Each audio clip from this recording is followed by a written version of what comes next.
নির্দোষ ছিল। যেহেতু জাগতিক কোনো অভাব ছিল না, তারা জগৎ বিষয়ে সম্পূর্ণ নিষ্ক্রিয়। একমাত্র ভগবানের সুখ বিধান ছাড়া অন্য কোনো চেষ্টা ছিল। ভগবানেরও কোনো অভাব নেই, আত্মারাম আত্মনাম পরিপূর্ণ বস্তু। তিনিও ভক্ত সুখ দিতেই, ভক্ত সুখ দিয়ে যে সুখ অন্যের কাছে নিয়ে সে সুখ হয় না। সেই জন্য ভগবানকে সেই সুখটা আস্বাদন করার জন্য ভক্ত সেজে আসতে হবে। নিয়ে সুখ হয় না, দিয়ে সুখ হয়।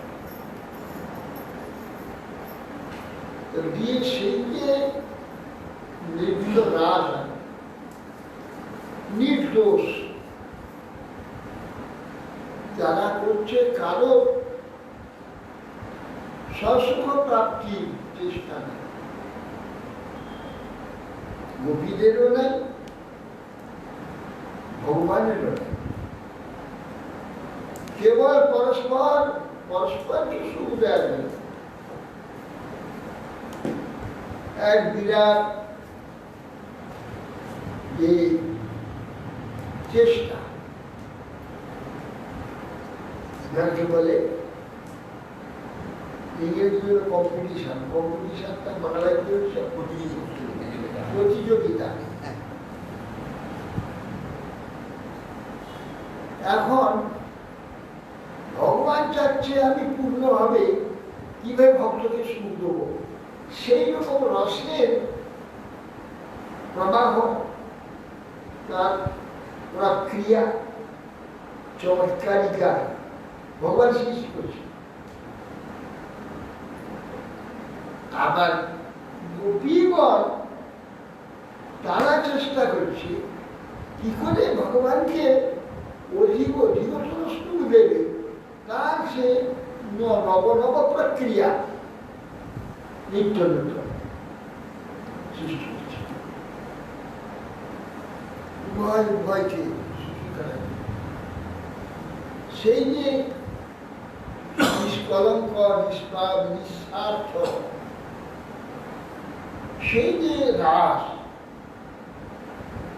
সে রাস আর জগতে নিত্য কীর্তন আনে, গান আনে, তার সঙ্গে কোনো সম্পূর্ণ আলাদা।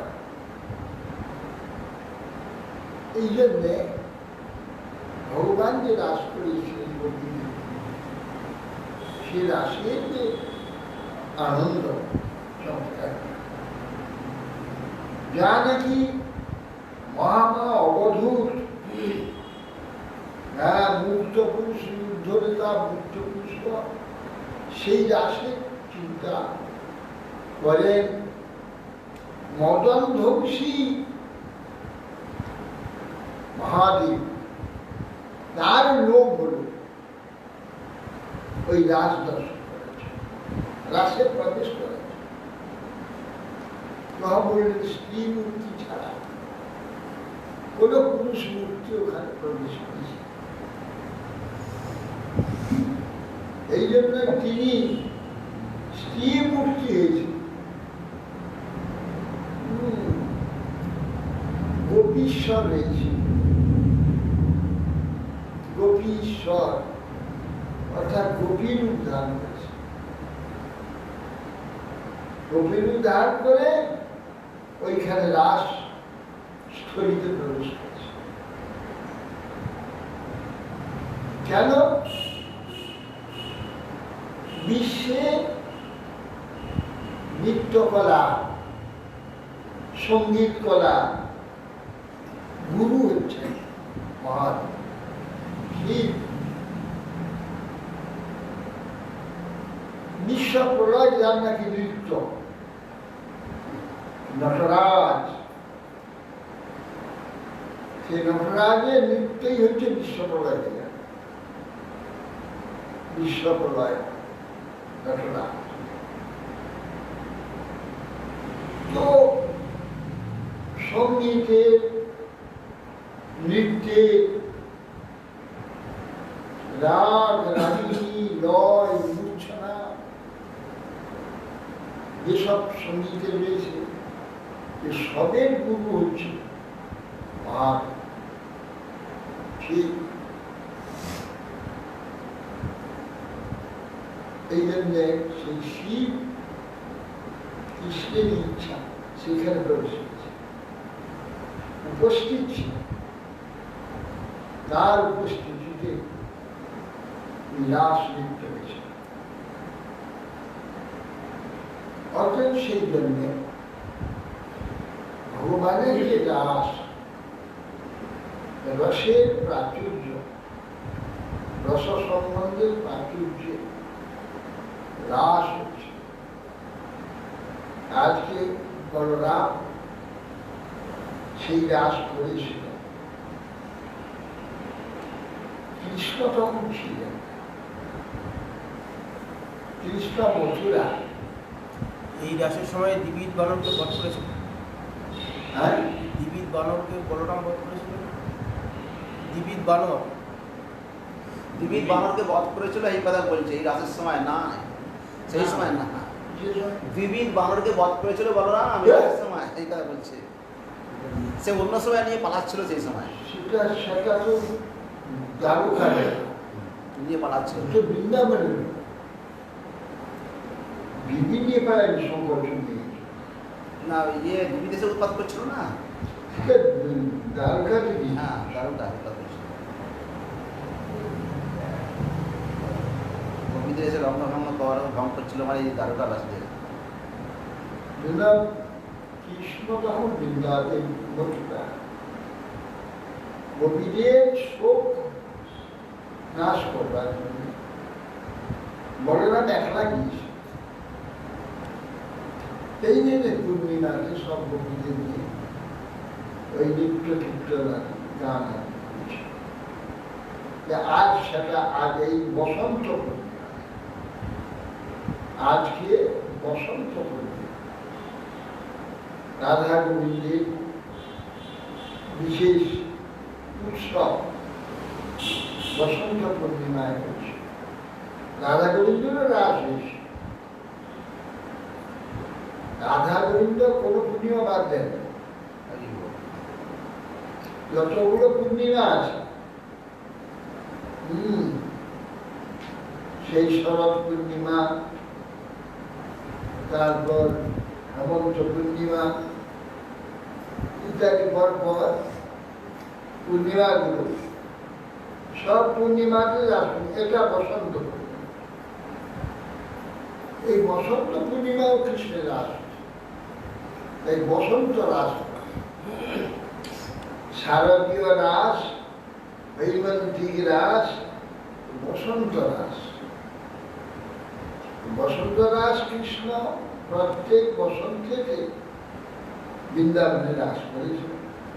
আর এক বসন্তেতে বলরাম, কৃষ্ণ ছিলেন না, বলরাম দিয়েছেন, বলরাম রাস করেছে। সেই বলরামের আজকে রাস পূর্ণিমা। ভগবান ষড়ৈশ্বর্যপূর্ণ, তার রসসৃষ্টি কার্যের জন্যে কোনো দ্রব্যের অভাব থাকে না। বলয় পবন, বসন্ত ঋতু তো আর সেই মলয় পবন পুষ্পের যে মেলা বৃন্দাবনে, এই সমস্ত অপূর্ব বৃন্দাবনের বর্ণনা এখন আমরা যে কিছুই দেখতে পাই। কাঁসা বন দেখি, কাঁসা বাংলা কাঁসা। বৃন্দাবনের যে সেই কাল তোমাল তরু পুষ্পিত কানন, কলির মহাপাপের জন্যে সব কাটাকাজ হয়েছে। এই বাবলা কাটা বিচি খেয়ে আনবে। এক সময় এখন তো অনেকটা কমে গিয়েছে, এক সময় সারা ভারতবর্ষ যে প্রান্তে কোথায় না রামকৃষ্ণ সেতুবন দেখেছি, কন্যাকুমারীতে গেছি, যেখানে গিয়েছি সেখানে বাবু শ্রীলম্বন ডালা বেরিয়ে গেছে। কাঁটা বাবলা, আগে তো আমাদের বাবলা ছিল, সে ব্যাপার তো আমাদের চিরকাল ছিল। এই নতুন এই বেগলা কাজ কোনদিন দেখিনি, কোথা থেকে এলো, লম্বা লম্বা হয়ে বেরিয়ে চলে যায়। এই শুধু হয়েছে, এটা পাপের লক্ষণ। কলির যে পাপ, এই পাপ এই বাবলা কাঁটা, বাবলা কাজ। বৃন্দাবনে যা এলো ঢোল কমে আর বাবলা, এই বীজ খেয়ে নিয়ে এলো। আমরা তো বাচ্চা বাচ্চা করে কি করে দেখি, ও বাবলাও করে দেখিনি, ঢোল কমলিও দেখি। এই ঢোল কমলি গাছ বাবলা। আগে যে বাবলা ছিল সে বৃক্ষ বাবলা, বড় বড় ছোট এখন আছে, বিশাল বিশাল যে গাছ, এখন আছে। ও বাবলার এই বাবলা আলাদা। আলাদা।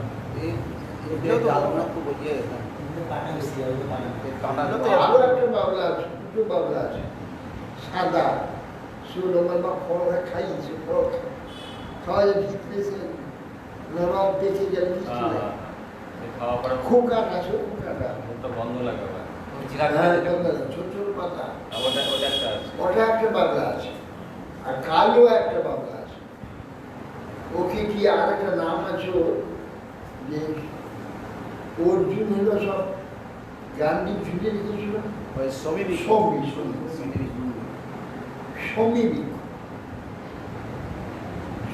বৃক্ষ হচ্ছে ওই বাবলাটা, যেটা ফল খাওয়া যায়, এটা সমী বৃক্ষ। আর এ বাবলাটা কালো বাবলা, একটা বড় গাছ হয়ে থাকে, মোটা মোটা গাছ হয়। আর এ বাবলাগুলো সরু সরু গাছ হয়, লম্বা লম্বা জ্বালা বেরিয়ে চলে যায়। বৃন্দাবনে ওই বাবলায় ভর্তি। বজ্রবাসীরা ওরা কেটে কেটে নিয়ে মোটা মোটা জ্বালানি দিয়ে খুব জ্বালানি করে, ওদের সুবিধা হয়েছে, ও জ্বালানি করে করে রুটি রুটি করে। বাবাটা জলে খুব আশ্চর্য, আমি একবার কুসুম স্বরূপ না, প্রেম স্বরূপ, বর্ষা একলা জিনিস, যে বর্ষা নাই প্রেম সরোবরের দিকে না, সে প্রেম সরোবর দিয়ে চারদিকে কি গাছ, কদম গাছ, তোমার গাছ ভর্তি। আর দেখে আমার কি আনন্দ হলো, হ্যাঁ গাছকে আলিঙ্গন করলাম। আর কিছু কয়েক বছর পরে গিয়ে দেখি গন্ধই নেই, সেসব গাছ কোথায় চলে গেল, ব্যাপার চারদিকে বাবলা গাছে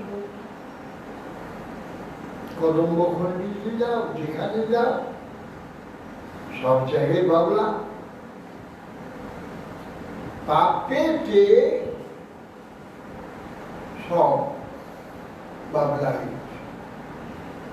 ওইগুলো সেই গাছ, বাবলা গাছগুলো ওই কদম্ব তোমার পুষ্পবৃক্ষ সব ওইগুলোই, সেইগুলো পাপে এখন বাবলা আকার হয়ে গেছে আমাদের কাছে। আমরা অন্য গাছ লাগায় না মনে হয় ব্রজবাসীরা, অন্য শাল কদম টদম লাগায় না মনে হয়। লাগায় না, গাঁদা লাগায়, হয় না শুধু খাওয়া হয় না। কদম্ব খন্ডিতে কে আছে, ঋষিকেশ মহারাজ আছে, কত চেষ্টা করছে পুরানো যে গাছগুলো আছে সেইগুলো মাটিতে উঠছে, সেইগুলি আছে। চাম দিয়ে রেখেছে। পিলু গাছ, পিলু গাছ, পিলু গাছ মাথা করে রেখেছে পুরাটা। মাচা করে দিয়েছে। শুধু বিনুরা কিছু আছে বিনু, আর সব নষ্ট হয়ে গেছে। কদম্ব কচিতে গাছদারি একটা কোথাও কোথাও আছে, ছোট কদম্ব, কি বলে ওটা? কেলি কদম্ব, এই আছে। বৃন্দাবনের রমণীতি কি সুন্দর ছিল, সব এখন ইয়ে হয়ে গেছে। কি থাকবে না, কি সুন্দর ছিল গাছপালাতে কিন্তু ইটি দাঁড়িয়ে এর আগে। মুসলমান মেঝেতে পৃথিবী ঢেকে গেছে। এরা এত পাপী, এত কুচরিত্র, আর হিংসু, বিদ্বেষ করায়, যা নাকি পৃথিবীটা একেবারে দূষিত। আজকে বিপদে সেই মোবাইলে দেখছিলাম, যারা সব ঘরে তো ছুটি দিয়ে রাখি, যারা নাকি রোগে মরে যায়, যারা সব লেখাশেখা ছুটি হয়েছে, যারা নাকি ওইখান থেকে ছড়িয়ে গেছে সব মুসলমান, বাংলা সভা সব দেশে, গোটা ভারতে, সেখানে যেন ওই